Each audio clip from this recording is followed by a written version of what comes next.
fait, j'ai commencé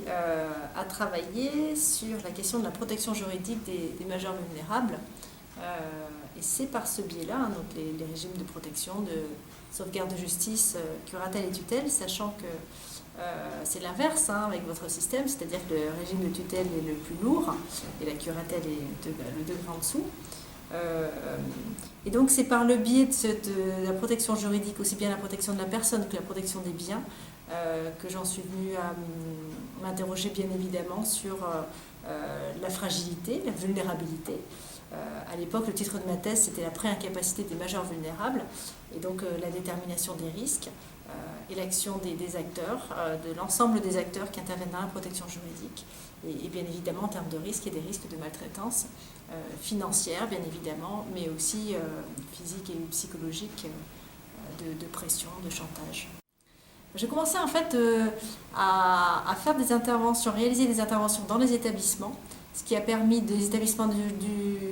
du champ à la fois sanitaire et médico-social, et à travers toutes les populations, personnes âgées, personnes handicapées, en psychiatrie, dans le champ de l'enfance, en hôpital général, ce qui a permis de compléter, de me forger quelque part une culture pratico-pratique de la vraie vie, en comparaison avec ce que les textes édictent,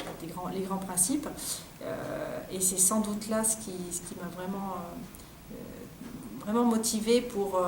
essayer de creuser, ne pas se contenter effectivement de faire réaliser des interventions dans le cadre de colloques, et je pense notamment au projet d'ouvrage sur la maltraitance, où on avait commencé effectivement à recueillir des interventions de praticiens, et où on s'est dit avec le directeur d'EHPAD, Alain Petit, avec qui je travaille sur cet ouvrage, qu'il fallait aller beaucoup plus loin et donc mêler, alors c'est pas de la recherche pure, hein, c'est ce que j'ai expliqué ce matin, mais c'est à la fois mêler des articles